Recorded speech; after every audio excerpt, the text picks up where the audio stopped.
नमस्कार, यो AB news खबरको संकेत हो। तपाई अहिले एबी न्यूज एट 2 मा हुनुहुन्छ। म एलिजा लामिछाने। प्रारम्भमा मूल खबर। बाँकेको शमशेरगञ्जमा बस दुर्घटना हुँदा 7 जनाको मृत्यु, 34 जना घाइतेहरूको कोहलपुर अस्पतालमा उपचार हुँदै। आर्थिक भार थपिने भएकाले कोशी प्रदेशमा मध्यावधि निर्वाचन गर्न नहुने नेपालको भनाई। चुनाव भए यस समाजवादीले धेरै सिट जित्ने दाबी। अब खबरको सिलसिला प्रारम्भ गरौं। बाँकेमा बस दुर्घटना सम्बन्धी प्रसङ्गबाट। बाँकेको राप्ती सोनारी गाउँपालिका 9 शमशेरगञ्जमा रोकेर राखिएको ट्रकमा यात्रुवाहक बस ठोकिँदा 7 जनाको मृत्यु भएको छ। दाङबाट बर्दिया जाँदै गरेको ना 7 ख 2321 नम्बरको बस सडक किनारमा रोकेर राखिएको ना 8 ख 6405 नम्बरको ट्रकमा ठोकिँदा दुर्घटना भएको हो। दुर्घटनामा परि चालक सहचालक सहित 7 जनाको मृत्यु भएको छ भने 34 जना घाइते भएको प्रहरीले जनाएको छ। मृत्यु हुनेमा बर्दियाको ठाकुरबाबा नगरपालिका 9 का 50 वर्षीय काशुराम थारू, 55 वर्षीय कस्तुरी थापा, 55 वर्षीय रूपा परियार, 40 वर्षीय जयन्ती थारू, 60 वर्षीय सानुराम थारू, चालक 45 वर्षीय जुगबहादुर चन्द्र, बारबर्दिया नगरपालिका 7 का 34 वर्षीय सहचालक बसन्त कार्की रहेका छन्। बसमा 41 जना सवार रहेको बताइएको छ। घाइतेहरूको नेपालगञ्ज मेडिकल कलेज कोहलपुरमा उपचार भइरहेको छ। बर्दियाको ठाकुरबाबा नगरपालिका 9 बेतहनीको सामुदायिक वन समूहको टोली लिएर दाङ गएको बस फर्कने क्रममा रोकेर राखेको ट्रकसँग ठोकिएको हो। नेकपा एकीकृत समाजवादीका अध्यक्ष एवं पूर्व प्रधानमन्त्री माधव नेपालले कोशी प्रदेशमा मध्यावधि चुनाव गर्नुपर्ने पक्षमा आफ्नो पार्टी नरहेको बताएका छन्। शनिबार काठमाडौँमा आयोजित एक कार्यक्रमलाई सम्बोधन गर्दै अध्यक्ष नेपालले जनता र राष्ट्रलाई अर्थको बोझ पर्ने भएकाले पुनः निर्वाचन हुन नहुने बताएका हुन्। उनले देशको आर्थिक अवस्थालाई मध्यनजर गरी मध्यावधि चुनावमा नगई मिलेर सरकार बनाउनु पर्नेमा जोड पनि दिए। उनले प्रदेश 1 मा मध्यावधि चुनाव भए आफ्नो पार्टीले अहिलेको भन्दा तेब्बर बढी सिट जित्ने दाबी समेत गरे।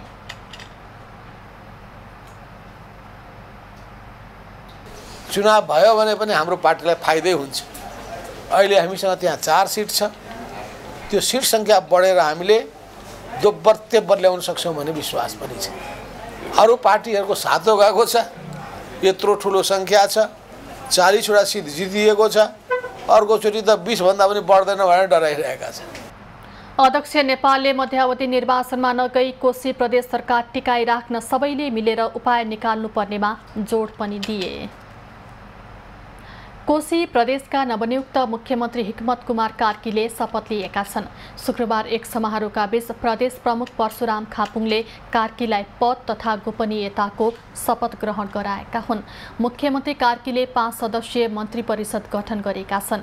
मन्त्रीमा तिलक कुमार मेङयाङबो, एकराज कार्की, 5 कर्ण राई र राज्य मन्त्रीमा सृजना राई नियुक्त भएका छन्। मेङयाङबोलाई खानेपानी, सिँचाइ तथा ऊर्जा र स्वास्थ्य मन्त्रालय, 5 कर्ण राईलाई वन, वातावरण तथा पर्यटन मन्त्रालय र उद्योग, भूमि व्यवस्था तथा कृषि मन्त्रालय, कार्कीलाई भौतिक पूर्वाधार विकास मन्त्रालय र सृजना राईलाई सामाजिक विकास राज्य मन्त्रीमा नियुक्त गरिएको हो। तीनैजना मन्त्रीहरूलाई प्रदेश प्रमुख खापुङले र राज्य मन्त्री राईलाई मुख्यमन्त्री कार्कीले पद तथा गोपनीयताको शपथ ग्रहण गराएका छन्। सर्वोच्च अदालतले बिहिबार दिएको परमादेशले संविधानको धारा 168 को उपधारा 3 अनुसार मुख्यमन्त्री नियुक्त भएका कार्कीले उक्त धाराको उपधारा 4 अनुसार 30 दिनभित्र प्रदेश सभाबाट विश्वासको मत प्राप्त गर्न नसके स्वतः पदमुक्त हुनेछन्। प्रधानमन्त्री पुष्पकमल दाहालले नेपालमा लगानीको वातावरण सुधार गर्नु नै आफ्नो पहिलो प्राथमिकताको विषय भएको बताएका छन्।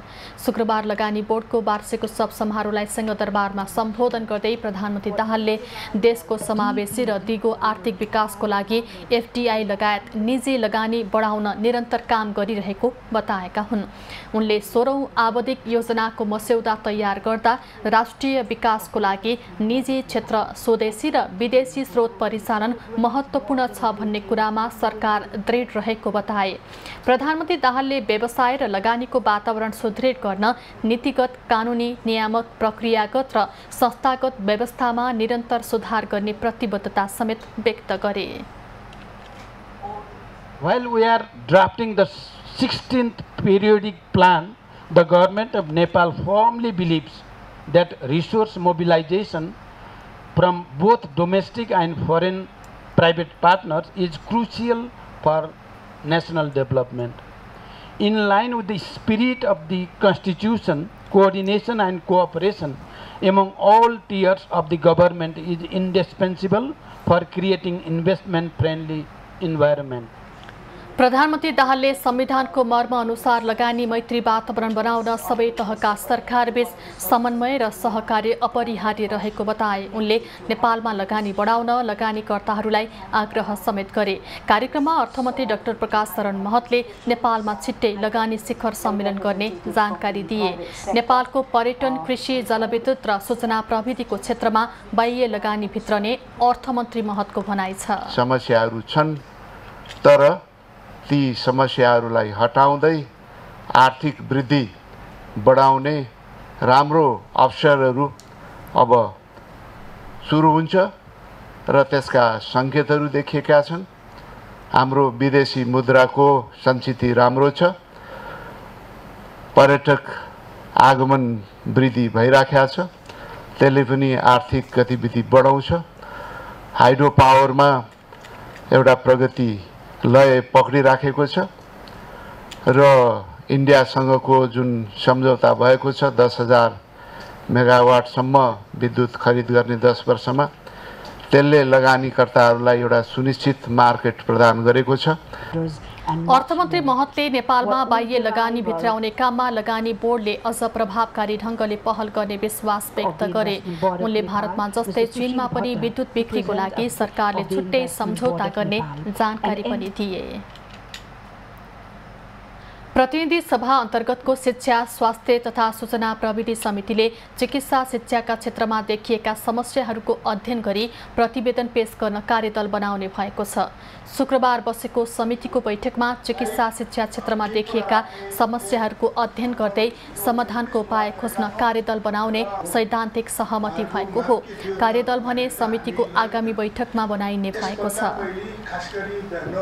आजको मैले निर्णय के हो त भन्दाखेरि त यो चिकित्सा क्षेत्रमा देखिएका समस्याका सन्दर्भमा हामीले जसरी विभिन्न क्षेत्रका सरकारवालासँग आज जति हामीले छलफल समन्वय गऱ्यौँ, यस सम्बन्धी अझै यसलाई गहिराइमा जानका लागि, समस्या समाधान गर्नका लागि कार्यदल बनाउने आज हामीले सैद्धान्तिक सहमति गरौँ।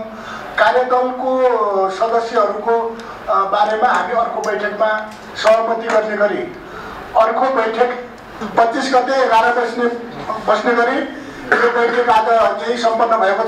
सबै मान्यज्यूलाई फेरि मैले हार्दिक धन्यवाद दिएँ। धन्यवाद। बैठकमा शिक्षा, विज्ञान तथा प्रविधि मन्त्री अशोक कुमार राईले चिकित्सा शिक्षा आयोग र प्राविधिक शिक्षा तथा व्यावसायिक तालिम परिषद सिटिभिटीको विवादको कारण रोकिएका परीक्षाहरू सञ्चालन गर्नको लागि छलफल भइरहेको बताए। सिटिभिटीले परीक्षा लिने सन्दर्भको प्रसङ्ग चाहिँ यसलाई चाहिँ अब समाधान गर्न सकिन्छ होला। एउटा मुद्दामा हामी सबैलाई उल्झिनु परेको थियो। अदालतले हिजोबाट त्यो मुद्दा चाहिँ नि फार्से गरिदिएको छ।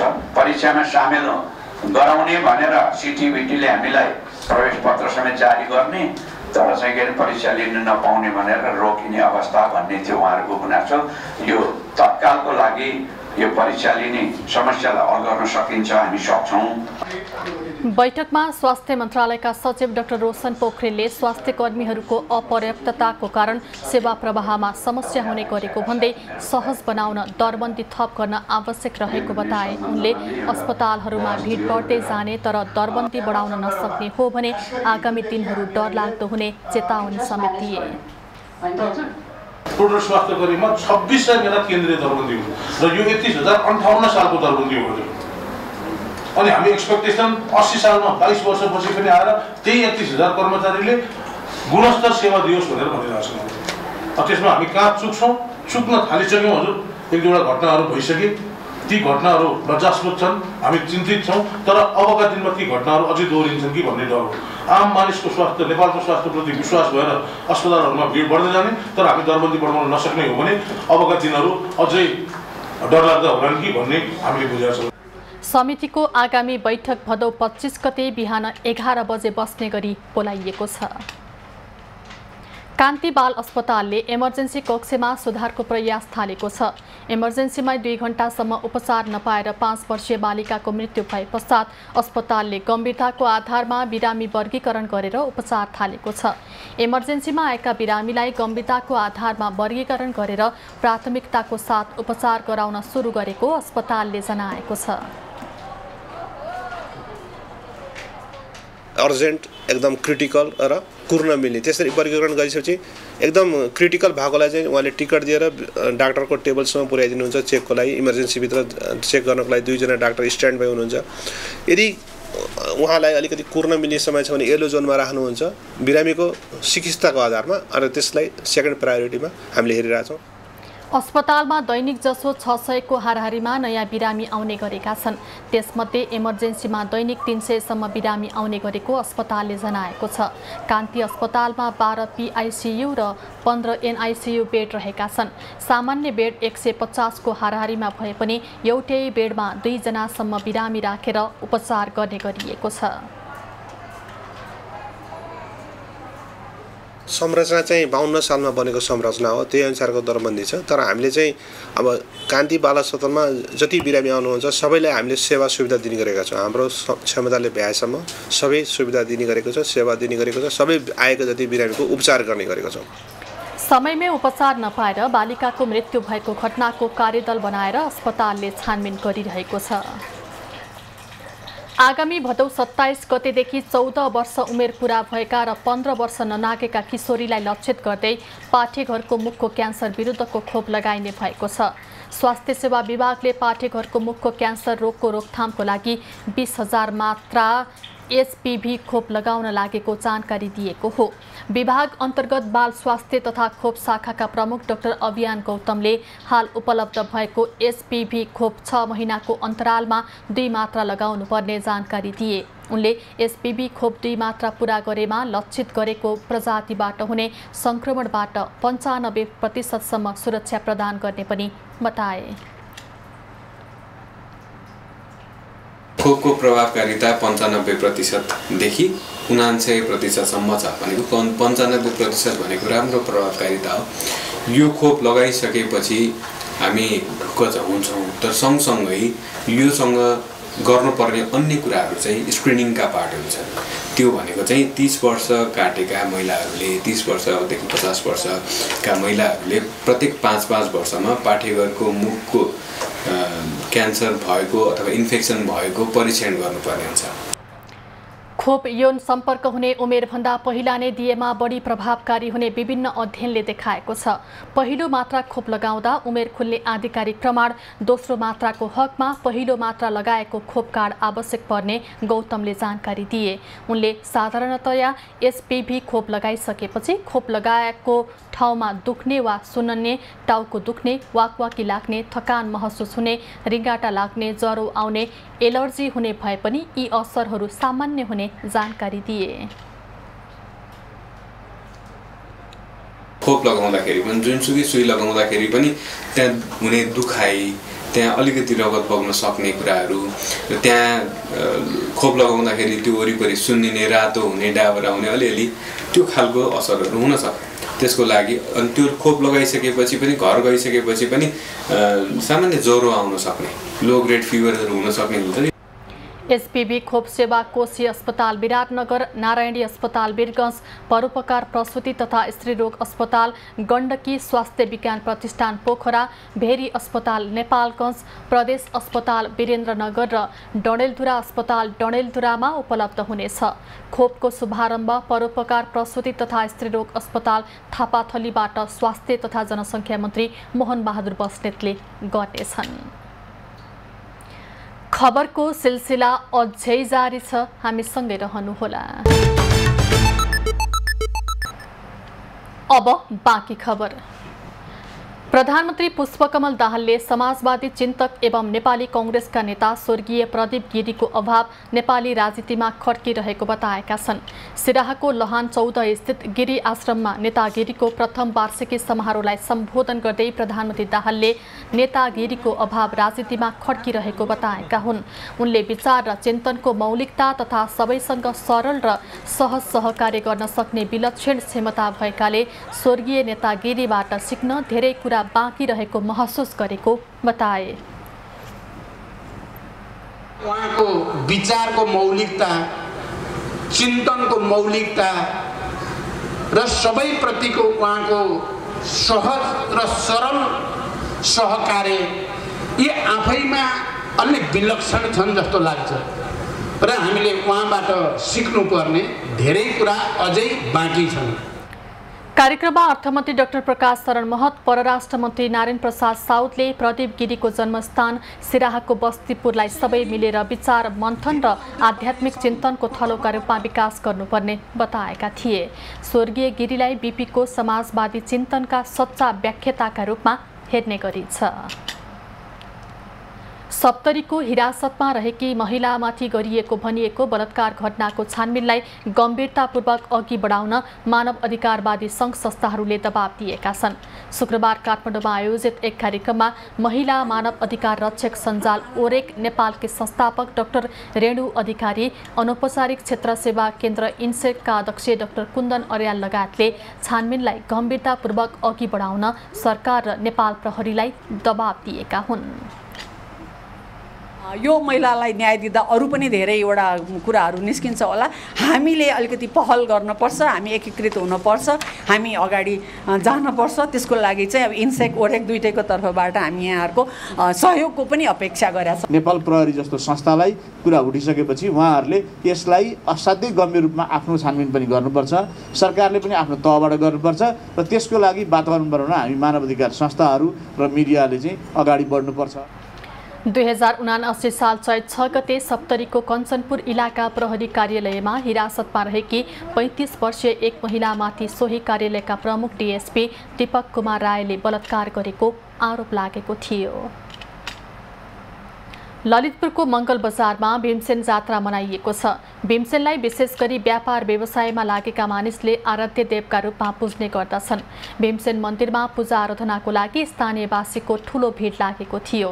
प्रत्येक वर्ष भाद्र कृष्ण नवमीका दिन राति भीमसेन जात्रा मनाइने चलन रहेको छ। जात्रामा उपत्यकाका काठमाडौँ, ललितपुर र भक्तपुर शहरका व्यापारीहरू पूजाका लागि पाटन दरबार क्षेत्र परिसरमा आउने गर्दछन्। जात्राका लागि भीमसेनको मूर्ति लिन जाँदा आँखा चिम्लेर अँध्यारो कोठाबाट झिकिने र सो मूर्ति हातमा पर्न साथ रातो कपडाले छोप्ने चलन रहेको छ।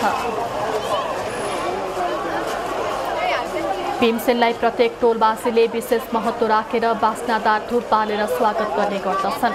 यो जात्रालाई रातो मचिन्द्रनाथको जात्रा पछिको दोस्रो ठुलो जात्राका रूपमा पाटनवासीले मान्ने गरेका छन्। जात्राका अवसरमा पाटनका हजारौं भक्तजनले विभिन्न टोलबाट विभिन्न परिकार चढाएर नगर परिक्रमा गर्दछन्। भीमसेनको उपासनाले घर घरमा श्रीवृद्धि हुने मान्यता रहँदै आएको छ। बर्दियाको राजापुर नगरपालिकाको कार्यालयमा अनिश्चितकालीन तालाबन्दी गरिएको छ। नगरपालिकाले कायम गरेको सम्पत्ति, भूमि तथा अन्य करको दरमा अस्वाभाविक वृद्धि गरेको भन्दै विभिन्न राजनीतिक दलसहित स्थानीयले तालाबन्दी गरेका हुन्। उनीहरूले वृद्धि गरेर कर फिर्ता गरी वैज्ञानिक तवरले स्थानीयलाई मर्का नपर्ने गरी कर निर्धारण हुनुपर्ने माग गरेका छन्। पूर्व राजापुर नगरपालिकाको मेयर भएको हिसाबले 5 वर्षको दौरानमा धेरै कुराहरू मलाई जानकारी छ, मैले थाहा पाएको छु। त्यसकारण यो जुन कर वृद्धि गरिएको छ यो गलत छ, यसलाई सम्बोधन गर्न सकिन्छ यदि राजापुर नगरपालिकाको नेतृत्वले चाहेको खण्डमा। जनतालाई बाहिर आएर गेटमा आएर सम्बोधन गरिदिनुहोस्। हामी 3-4 महिना तपाईँलाई टाइम त्यो संशोधनको लागि टाइम पनि दिन्छौँ अनि त्यो जग्गा वर्गीकरणको लागि टाइम पनि दिन्छौँ भने पनि उहाँले अलिकति त्यो सहकार्यमा नआएको अवस्थाले हामी मजबुरन नगरपालिकाको गेटमा ताला बन्द गर्छौँ। अहिले जुन वृद्धि गरेको छ असही रहेका सीमा त्यसलाई पूर्ण रूपमा फिर्ता गरिनुपर्छ भन्ने हाम्रो माग हो। बरु यसलाई चाहिँ कसरी बसेर अर्को पटक लागू गर्न सकिन्छ त्यो खालको, र अर्को चाहिँ हाम्रो जुन जग्गाको वर्गीकरण गरिएको छ त्यसको भ्यालुएसनहरू गरेको छ, आफ्नो मनोमानी ढङ्गले गरेको छ, त्यो मनोमानी ढङ्गले गरेको भ्यालुएसन र वर्गीकरणलाई चाहिँ तत्काल सच्याएर जानुपर्छ भन्ने चाहिँ हाम्रो माग हो। यता राजापुर नगरपालिकाले भने राजनीतिक दलहरूले जनतामा भ्रम छर्ने काम गरेको आरोप लगाएको छ। नगरपालिकाले कानुनको क्षेत्राधिकारभित्र रहेर लागू गरेको दाबी समेत गरेको छ। उहाँहरूको चाहिँ स्पष्ट धारणा चाहिँ आएन र यो छलफलबाट चाहिँ केही निष्कर्ष चाहिँ ठ्याक्कै निस्किन सकेन र पुनः फेरि हामी चाहिँ अब उहाँहरूलाई चाहिँ छलफलमा आउनुहोस् र वार्ता संवाद मार्फतबाट अब यो जुन आर्थिक ऐनमा केही त्यस्तो छ भने व्यावहारिक रूपमा कार्यान्वयनको लागि केही कठिनाइ छ भने चाहिँ हामी सच्याएर चाहिँ जानुपर्छ भन्ने चाहिँ हाम्रो कार्यालयको पनि यही नै धारणा छ। राजापुर नगरपालिकाले आर्थिक वर्ष 2080-81 को लागि कायम गरेको सम्पत्ति, भूमि तथा अन्य करको दरमा अस्वाभाविक वृद्धि गरेपछि स्थानीय आक्रोशित भएका हुन्। उनीहरूले करको दर हेरफेर नभएसम्म आन्दोलन जारी राख्ने चेतावनी समेत दिएका छन्। चिकित्सकहरूले बाथरोगलाई निराकरण गर्न फिजियोथेरापीको भूमिका महत्त्वपूर्ण रहने बताएका छन्। शुक्रबार विश्व थेरापिस्टको दिवसको अवसरमा ग्रान्डी अन्तर्राष्ट्रिय अस्पतालमा भएको कार्यक्रममा अस्पतालका कार्यकारी निर्देशक समेत रहेका स्पाइन सर्जन डाक्टर विनोद बिजुक्छेले कुनै पनि जोर्नीको दुखाइ कम गर्न फिजियोथेरापिस्टको भूमिका अग्रणी रहने बताए। बाथको उपचार शारीरिक अभ्यासबाट सम्भव हुने भन्दै बाथरोग छिटो पत्ता लागे उपचार सम्भव हुने बताए। यदि त्यो छाती फुल्ने क्रम चाहिँ नि 2 सेन्टिमिटर भन्दा कम भएको छ भने त्यो बाथको सुरुको सिम्पटम्सहरू हुन सक्छ। त्यो सँगै कम्मरको दुखाइ हुने अनि विभिन्न किसिमको जोर्नीहरूको दुखाइ हुने र बिहान अरोरोपनाहरू भइराख्ने त्यो किसिमको बाथहरू छ भने हामीले अलिकति फेरि ब्लडको टेस्टहरू गरेरै पत्ता लगाउँछौँ।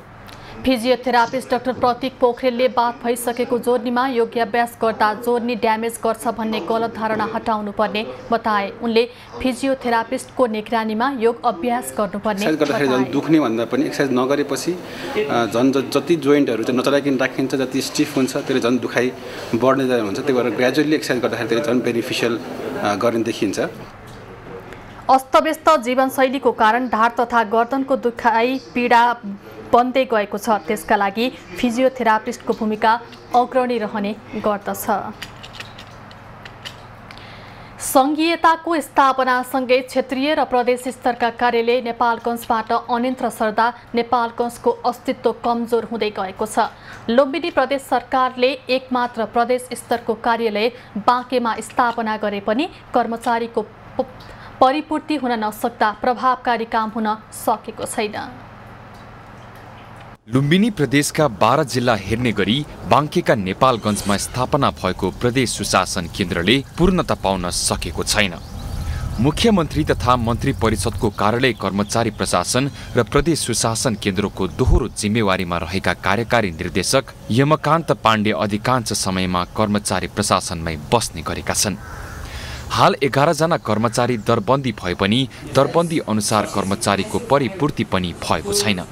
लुम्बिनी प्रदेशमा रहेका 109 स्थानीय तहमा सुशासन, सशक्तिकरण, राजस्व सुधार, आवधिक योजना, सार्वजनिक सुनवाई जस्ता कार्यक्रम प्रदेश सुशासन केन्द्रले गर्दै आएको छ। प्रदेश प्रशिक्षण प्रतिष्ठानको रूपमा स्थापना भएको यस केन्द्रमा हामीले यस लुम्बिनी प्रदेशमा रहेका 109 वटा स्थानीय तहहरूमा तालिमका कार्यक्रमहरू, क्षमता अभिवृद्धिका कार्यक्रमहरू गर्छौं। कार्यालयले नियमित कार्य अगाडि बढाउँदै गत आर्थिक वर्षमा लुम्बिनी प्रदेशका विभिन्न जिल्लाका स्थानीय तहमा 57 वटा तालिम तथा प्रशिक्षण कार्यक्रम सम्पन्न गरेको छ।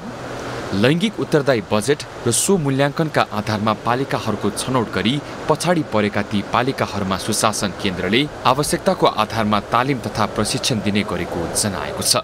गत आर्थिक वर्षमा 78-79 चाहिँ कुल बजेटको करिब 30% बराबर हामीले खर्च गर्न सक्यौँ र हामीले आर्थिक प्रगति चाहिँ 30% जति हासिल गरेका छौँ र अब आगामी वर्ष चाहिँ हामी अब 100% आर्थिक प्रगति हासिल गर्छौँ भन्ने हाम्रो लक्ष्य रहेको छ।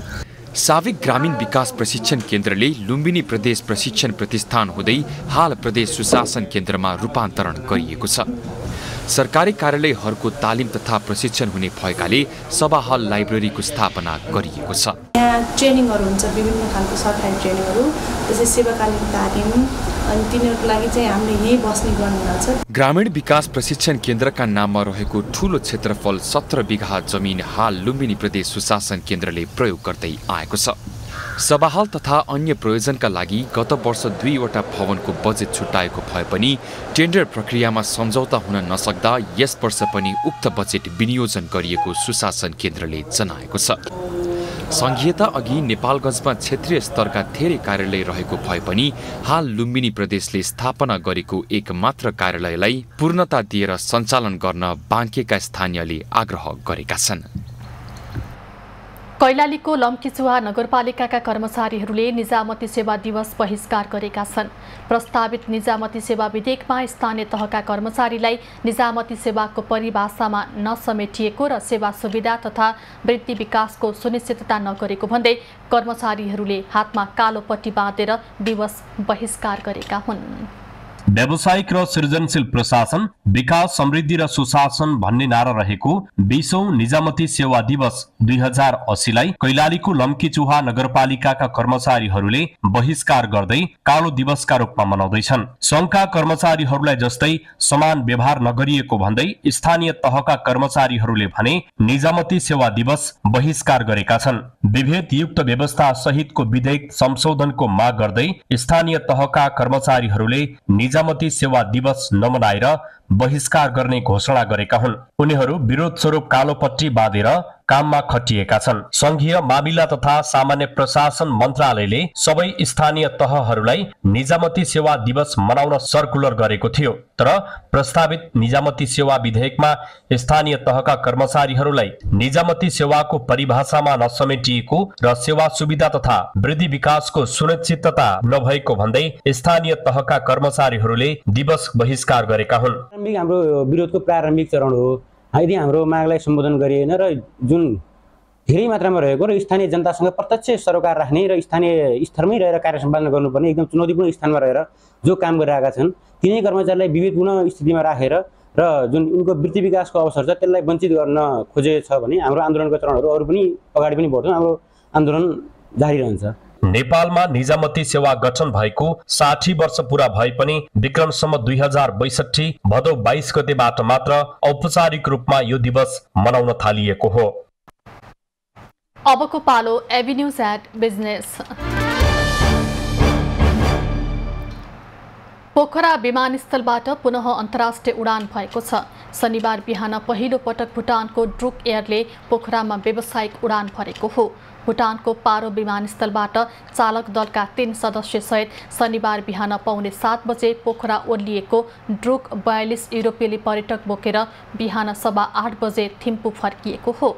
पोखरा पर्यटन परिषदको नेतृत्वमा पर्यटन व्यवसायीले विमानस्थलमा ड्रुक एयरका चालक दललाई स्वागत र थिम्पू जाने पर्यटकलाई बिदाई गरेका थिए। पर्यटकलाई स्वागत गरेपछि सञ्चारकर्मीसँग कुरा गर्दै गण्डकी प्रदेशका पर्यटन मन्त्री दिपेन्द्र बहादुर थापाले भारतसँगको रुटबारे केही समस्या भएकाले छलफल भइरहेको बताए।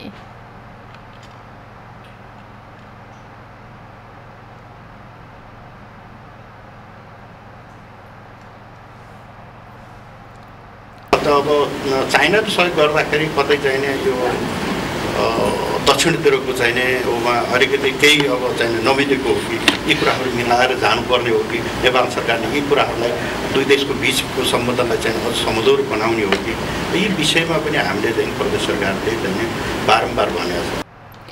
त्यसैगरी पोखरा महानगरपालिकाका प्रमुख धनराज आचार्यले पोखरा अन्तर्राष्ट्रिय विमानस्थल बनिसकेपछि पनि सञ्चालन हुने कि नहुने भन्ने दोधार देखिएकोमा अब भने विमानस्थल उडानको लागि तयार छ भन्ने सन्देश गएको बताए।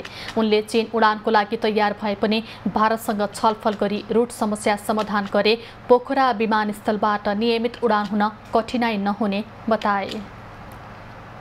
केही आन्तरिक विषयहरू पनि छन्, ती सबै बिस्तारै मिलेर त्यसपछि रेगुलर फ्लाइट हुन्छ। हामीलाई पोखरालाई खास गरिकन पोखराको दक्षिणतिरका मित्र राष्ट्रको नजिकका सहरहरूमा फ्लाइट जहिलेसम्म हामी रेगुलर गर्न सक्दैनौँ त्यति बेलासम्म यहाँको फ्लो पुरा हुन सक्दैन हैन। त्यस कारणले गर्दाखेरि अहिले यो कूटनीतिक विषय पनि हो, कतिपय चाहिँ राजनीतिक हिसाबले उच्च स्तरमा मिलाउनु पर्ने विषयहरू पनि छन्। त्यसो हुँदाखेरि यो छिटै यो समाधान हुन्छ। यसअघि चीनको सिचुवान एयरलाइन्सले छेन्दुङबाट चार्टर उडान गरी पोखरा अन्तर्राष्ट्रिय विमानस्थलमा आएको थियो। उद्योग वाणिज्य तथा आपूर्ति मन्त्री रमेश रिजालले आत्मनिर्भर अर्थतन्त्रको लागि सरकार र निजी क्षेत्रबीच सहकार्य हुन जरुरी रहेको बताएका छन्। शुक्रबार काठमाडौँमा आयोजित एक कार्यक्रममा उद्योग मन्त्री रिजालले सरकार र निजी क्षेत्र सहकार्य भए मात्रै मुलुक आत्मनिर्भर अर्थतन्त्र उन्मुख हुने बताएका हुन्। उनले मुलुकको आर्थिक विकासमा महिला उद्यमीहरूको सहभागिता बढाउन आवश्यक देखिएको बताए। महिला उद्यमीहरूको विकास तथा प्रवर्धनका लागि नीतिगत सुधार, दक्षता अभिवृद्धि, स्वदेशी वस्तुहरूको प्रवर्धन, व्यावसायिक वातावरण निर्माण, बजारीकरण र अन्तर्राष्ट्रिय बजारसम्मको पहुँच स्थापना गर्ने विषयमा मन्त्रालय सदैव सकारात्मक रहेको यहाँलाई आश्वस्त पार्न चाहन्छु। मन्त्री रिजालले महिला उद्यमीहरूको विकास तथा प्रवर्धनको लागि नीतिगत सुधार, दक्षता अभिवृद्धि, स्वदेशी वस्तुहरूको प्रवर्धन, बजारीकरण र अन्तर्राष्ट्रिय बजारसम्म विस्तार गर्ने विषयमा सरकार सकारात्मक रहेको बताए। द साक्तानी एक्जिम प्रालीले शुक्रबार काठमाडौँमा आइएफबी ब्रान्डका नयाँ रेफ्रिजरेटरहरू सार्वजनिक गरेको छ। घरायसी सामानहरूमा प्रसिद्ध विश्वव्यापी ब्रान्ड आइएफबीले नेपालमा पहिलो पटक आफ्नो उन्नत रेफ्रिजरेटरहरू बजारमा ल्याएको हो। उक्त कम्पनीले 10वटा भन्दा बढी नयाँ मोडेलका फ्रिजहरू सार्वजनिक गरेको छ। साक्तानी एक्जिमका अध्यक्ष विनोद साक्तानीले सार्वजनिक गरिएका नयाँ मोडेलका घरायसी सामानहरूले आम उपभोक्ताको विश्वास जित्ने बताए। फ्रन्ट लोडबाट त पिपल आर ह्याप्पी। हामीले अहिलेसम्म तपाईँले याद गर्नुभएको छ कि नै, आइएफबीको फिलोसफी जहिले पनि एउटै थियो कि क्लाइन्ट सेटिस्फ्याक्सनको थियो। हामीले कहिले पनि प्रिन्ट मिडिया र वास्ट एडभर्टाइजिङ हामीले कहिले पनि गरिएन। हाम्रो एडभर्टाइजिङ भनेको कस्टमरको सेटिस्फ्याक्सन हो। सो वासिङ मेसिनबाट खुस छ, माइक्रोवेभबाट खुसी छ भने डेफिनेटली रेफ्रिजरेटरबाट पनि we will get a very good response from there. साक्तानी एक्जिमले फ्रिज कम्प्रेसरमा 10 वर्षको वारेन्टी र 1 वर्षभित्र सेवा सुविधा रहेको जनाएको छ। लन्च गरिएका नयाँ मोडेलका फ्रिजहरूको मूल्य रु 32,900 देखि 72,900 सम्म रहेका छन्। अबको पालो कृषि खबर। स्याउको गुणस्तर र स्वाद कायम राख्न हिमालपारीको जिल्ला मुस्ताङमा असोज 1 गते यता स्याउ टिप्न र बिक्री गर्न नपाइने भएको छ।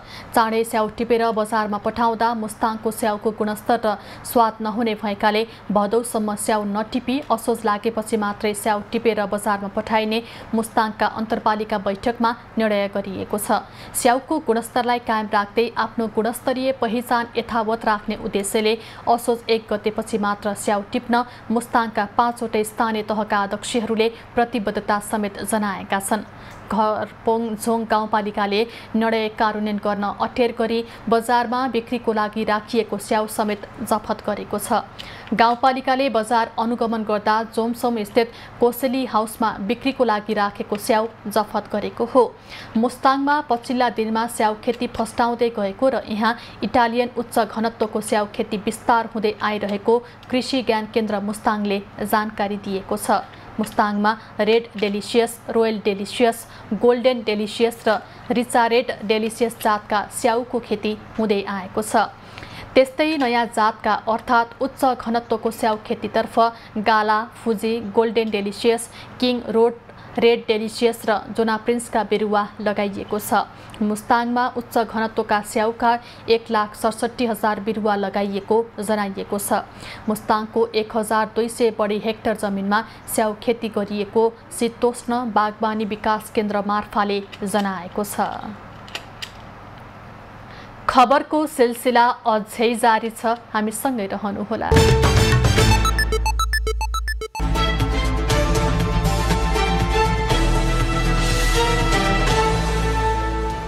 सरकारलाई आवश्यक रकम जुटाउन नेपाल राष्ट्र बैंकले 10 अर्ब रुपियाँ बराबरको विकास ऋण पत्र बिक्री गर्ने भएको छ।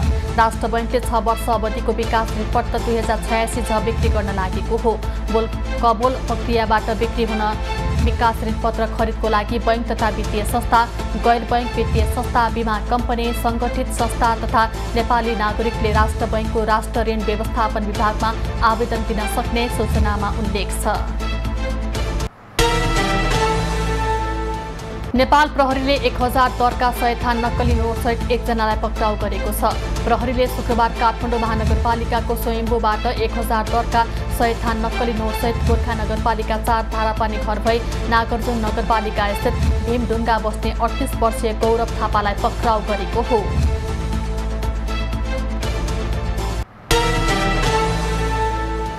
जाजरकोटको भेरी नगरपालिका 5 स्थित ओडा कार्यालयको भवन निरीक्षण गर्न पुगेको अख्तियार दुरुपयोग अनुसन्धान कार्यालय सुर्खेतको टोलीमाथि आक्रमण भएको छ।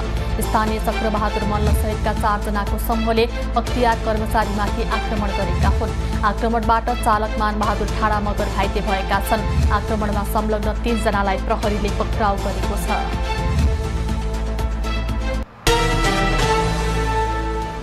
पोखरा अन्तर्राष्ट्रिय विमानस्थलमा व्यावसायिक उडान सुरु भएको छ। ड्रुक एयरको विमान केही बेर अघि 42 यात्रु लिएर भुटानको थिम्पूको लागि उडेको विमानस्थल प्रमुख देवचन्द्रलाल कर्णले बताए। चालक दलका 3 जना सदस्य मात्र लिएर विमान शनिबार बिहान 6:40 पोखरामा अवतरण गरेको थियो। त्यसअघि चीनको सिचुआन एयरलाइन्सको एयरबस 319 पोखरामा अवतरण गरेको थियो। बारागढी गाउँपालिका जिल्लाकै पहिलो पूर्ण साक्षर गाउँपालिका घोषणा भएको छ। 16 पालिकाहरूमध्ये सदरमुकाम कलैया उपमहानगर राजमार्गसँग जोडिएका जितपुर सीमा र निजगढ नगरपालिका सहित सुगम पालिकाहरूलाई उछन्दै दक्षिणतर्फको खोर मधेसी समुदायको बाहुल्य रहेको बारागढी गाउँपालिका जिल्लामै पहिलो पूर्ण साक्षर गाउँपालिका घोषणा भएको हो।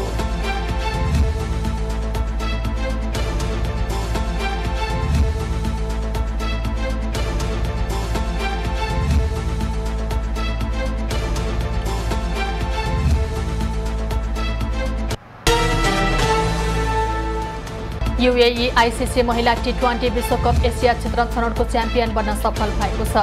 आज भएको फाइनल खेलमा यूएईले थाइल्यान्डलाई 6 रनले पराजित गरेको हो। यूएईले दिएको 71 रनको लक्ष्य पछ्याएको थाइल्यान्ड 17.5 ओभरमा 64 रनमा अल आउट भएको हो। विजेता यूएई र उपविजेता थाइल्यान्डले आगामी वर्ष हुने ग्लोबल T20 विश्वकप छनौट खेल्न पाउनेछन्।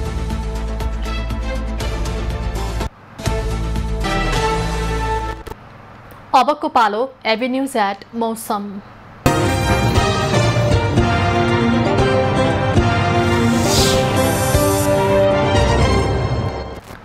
हाल बागमती, गण्डकी र कर्णाली प्रदेशको थोरै स्थानमा हल्का वर्षा भइरहेको छ।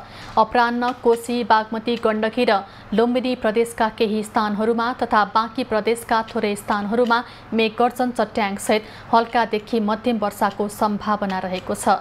साथै मध्य प्रदेश तथा कोशी प्रदेशको तराई भूभागका थोरै स्थानहरूमा हावाहुरीको सम्भावना रहेको जल तथा मौसम पूर्वानुमान महाशाखाले जनाएको छ। आज काठमाडौँ उपत्यकाको अधिकतम तापक्रम 31 डिग्री सेल्सियस र न्यूनतम तापक्रम 19 डिग्री सेल्सियस बीच रहने अनुमान गरिएको छ। आज सूर्योदय बिहान 5:45 भयो भने सूर्यास्त साँझ 6:18 हुनेछ। आज देशभरको मौसम कस्तो रहला त हेरौँ देशका विभिन्न स्थानको अनुमानित मौसमी अवस्था।